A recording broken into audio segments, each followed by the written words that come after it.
नमस्कार, सत श्री अकाल दोस्तों। हमारे YouTube चैनल पर आप सभी का स्वागत है। आज हम VFD के बारे में वीडियो लेके आए हैं। इस वीडियो में हम VFD के बारे में आपको बेसिक चीज़ें बताएंगे। तो जो भी दोस्त हमारे YouTube चैनल पे नए आए हैं वो हमारे चैनल को सब्सक्राइब करिए और वीडियो को स्किप ना करना, वीडियो को कंटिन्यूसली देखना, जिससे आपको सीखने में मदद मिलेगी। तो आज हम आपको बताएंगे VFD के बारे में। VFD, पहली बात तो क्या है, VFD है क्या चीज़, तो उसके बारे में आप सभी को पता होना चाहिए। VFD का फुल फॉर्म क्या है। जैसे मान लो आप कोई इंटरव्यू की तैयारी कर रहे हो या वो कुछ कर रहे हो या आप कुछ अपना नॉलेज इंप्रूव करना है, तो ये सब चीज़ें पता होना चाहिए, बेसिक चीज़ें। तो VFD का मतलब जैसे हो गया वेरिएबल फ्रीक्वेंसी ड्राइव। तो मतलब क्या हुआ है कि जैसे मान लो कि मेरा फ्रीक्वेंसी को वेरी करने वाला ड्राइव है ये। इसका जैसे मैंने बताया है कि ये variable frequency drive is an electronic device that control the speed and performance of A electrical motor bye adjusting the frequency end voltage of the power supplied. यानी कि जो भी हमें जो पावर सप्लाई दे रहे हैं मोटर को, उसका अपन वोल्टेज और फ्रीक्वेंसी को कंट्रोल करके हम मोटर की स्पीड को और उस कंट्रोल कर सकते हैं और उसकी परफॉर्मेंस को मोटर की कंट्रोल कर सकते हैं। फिर दूसरा चीज़ आती है कि VFD कहाँ यूज़ करनी है अपने को, एप्लीकेशन क्या है उसका। तो जैसे अपने इंडस्ट्रीज में बहुत जगह पे VFD यूज़ होती है। जैसे HVAC सिस्टम हो गया। HVAC सिस्टम में जैसे कि मेरे को कोई फ़ैन या पंप का रिक्वायरमेंट के हिसाब से उसका फ्लो बढ़ाना घटाना, तो यानी जो मेरे को उसका मोटर या पंप का फ़ैन का स्पीड को कंट्रोल ज़्यादा करने के लिए अपन VFD यूज़ करते हैं। फिर जैसे कंप्रेसर वगैरह में हम लोग VFD का यूज़ करते हैं। कन्वेयर में अगर मेरे को कन्वेयर बेल्ट का मान लो कि स्पीड इंक्रीज डिक्रीज करना हो, तब अपन वेरिएबल फ्रीक्वेंसी ड्राइव यूज़ करते हैं।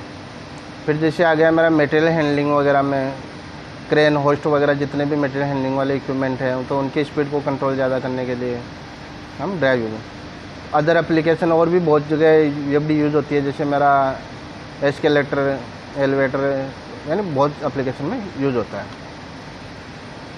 फिर आता है कि अपने को ये मोटर का स्पीड कंट्रोल करता कैसे है VFD, यानी कि स्पीड कंट्रोल कैसे करता है। जैसे मान तो वो अपने को पता होना चाहिए। बेसिक चीज़ है कि मैंने ड्राइव तो लगा दिया, फ्रीक्वेंसी भी कंट्रोल कर रहा हूँ, लेकिन उससे मोटर का स्पीड कैसे कंट्रोल हो रहा है। तो इसमें जैसे मान लो कि मेरा स्पीड का फॉर्मूला होता है 120 मल्टीप्लाई फ्रीक्वेंसी अपॉन पोल। अब मेरा मोटर का डिज़ाइन पोल तो फिक्स हो गया अब, लेकिन उससे तो मैं अब चेंज नहीं कर सकता। तो अब मैं क्या करूँगा, मेरे को फ्रीक्वेंसी को कम ज़्यादा करके मेरे को मोटर का स्पीड वेरी कर सकता हूँ मैं। जैसे मैंने एक एग्जांपल दिया है कि मेरा 4 पोल का मोटर है। अब उसका कैलकुलेट करना है मेरे को 40 हर्ट्ज़ पे और 50 हर्ट्ज़ पे, दोनों पे कि मेरे को फ्रीक्वेंसी कितना है, RPM कितना हुआ, यानी स्पीड कितना है।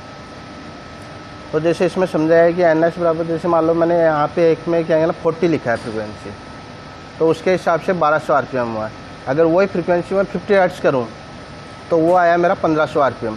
यानी जितनी फ्रीक्वेंसी में डाउन करूँगा उतने मेरे RPM डाउन होते जाएंगे, जितना मैं फ्रीक्वेंसी बढ़ाता जाऊँगा वो मेरा RPM बढ़ते जाएंगे। इंडिया में मोस्टली अपन 50 हर्ट्ज़ पे करते हैं, या अपन 60 हर्ट्ज़ पे भी VFD से मोटर की स्पीड को कंट्रोल कर सकते हैं। वो मोटर डिज़ाइन होनी चाहिए आपका 60 हर्ट्ज़ तक का, तो अपन 60 हर्ट्ज़ तक ड्राइव के द्वारा मोटर को कंट्रोल कर सकते हैं, मैक्सिमम 60 हर्ट्ज़। फिर आता है VFD में होता है क्या है, VFD काम कैसे करता है। तो मैंने आपको एक सर्किट दिखाया है। इसमें जैसा कि दिख रहा है आपको कि यहाँ पे मैंने 3 फेज सप्लाई दिया है RYB। फिर इसमें क्या होता है ना, एक कन्वर्टर रहता है जो मेरा AC को DC करता है। फिर VFD में ये DC फिल्टर लगे रहते हैं जो मेरे को प्योर DC में कन्वर्ट करते हैं उस DC को। फिर ये DC मैं इन्वर्टर सेक्शन में देता हूँ, जहाँ से मेरा ये DC से AC में कन्वर्ट होता है और ये मेरा आगे मोटर पे 3 फेज सप्लाई चला जाता है। अब मेरा फ्रीक्वेंसी कहाँ कंट्रोल कर रहा हूँ मैं, अब इस सर्किट में आप देखोगे। जैसे मान लो ये मेरा एक रेक्टिफायर सेक्शन हो गया है, यानी यहाँ पे मैंने 3 फेज सप्लाई दिया, यहाँ पे मेरा DC बन गया। फिर ये मेरा DC बस हो गया, जहाँ पे मेरा DC बस वोल्टेज मिलेगा। इसमें मेरा चौक लगा, कैपेसिटर लगाया, रेक्टिफायर सेक्शन में मेरे डायोड हो गए। फिर ये मेरा प्योर DC मैं इन्वर्टर सेक्शन में दूंगा, जहाँ से मेरे को वापस AC में कन्वर्ट करना है। यहाँ पे मेरा IGBT सेक्शन रहता है, ये जहाँ पे IGBT मेरा स्विचिंग IGBT क्या होता है ना, एक गैस इंसुलेटेड ट्रांजिस्टर है, तो इसमें क्या करता है ना, ये अपने को इसका स्विचिंग कराएंगे। अब मेरे को कितनी फ्रीक्वेंसी का आउटपुट देना है, तो ये मेरा एक कंट्रोल यूनिट रहता है जो कंट्रोल करता है कि मेरा जितना 40 हर्ट्ज चाहिए, 50 हर्ट्ज चाहिए, 20 हर्ट्ज चाहिए, तो उस हिसाब से कंट्रोल यूनिट के हिसाब से मेरा फ्रीक्वेंसी कंट्रोल होगा इन्वर्टर में और वो आउटपुट में जाएगा। जैसे इसमें दिखाया है कि मेरा रेक्टिफायर सेक्शन में हो गया जो AC से DC करेगा, जिसमें डायोड ब्रिज वगैरह सिस्टम रहता है। फिर मेरा DC बस है, DC बस में यहाँ पे क्या होगा, मेरा कैपेसिटर, अगर DC बस बना, DC बस वोल्टेज बना, फिर उसको प्योर करने के लिए कैपेसिटर और इंडक्टेंस रहता है। फिर ये मेरा इन्वर्टर सेक्शन हो गया, जहाँ पे मेरा IGBT वगैरह लगा रहता है। और ये क्या होता है ना, उसको DC power on off rapidly, यानी लगातार IGBT कहते हैं स्विच है, फास्ट स्विचिंग डिवाइस है। तो और फिर उसमें कंट्रोल यूनिट रहता है, जैसे यहाँ पे दिखाया गया है कंट्रोल यूनिट है, तो यहाँ से जितनी फ्रीक्वेंसी का मेरे को चाहिए उस हिसाब से फ्रीक्वेंसी का मेरा आउटपुट वोल्टेज निकलेगा। तो ये आज हम आपके लिए बेसिक चीज़ें लेके आए थे कि जिसमें मेरा VFD के बारे में बेसिक नॉलेज हो। आगे हम धीरे धीरे इसका आगे का पार्ट लेके आएंगे, आगे के पार्ट में अपनी डीपली चलते रहेंगे धीरे धीरे। तो इसके हिसाब से आगे और भी वीडियो आएगा। आप हमारे, तो ये वीडियो आप अपने दोस्तों के साथ भी शेयर करो कि उनका भी नॉलेज इम्प्रूवमेंट हो, और आगे का हम वीडियो इसमें और लेके आएंगे। धन्यवाद दोस्तों।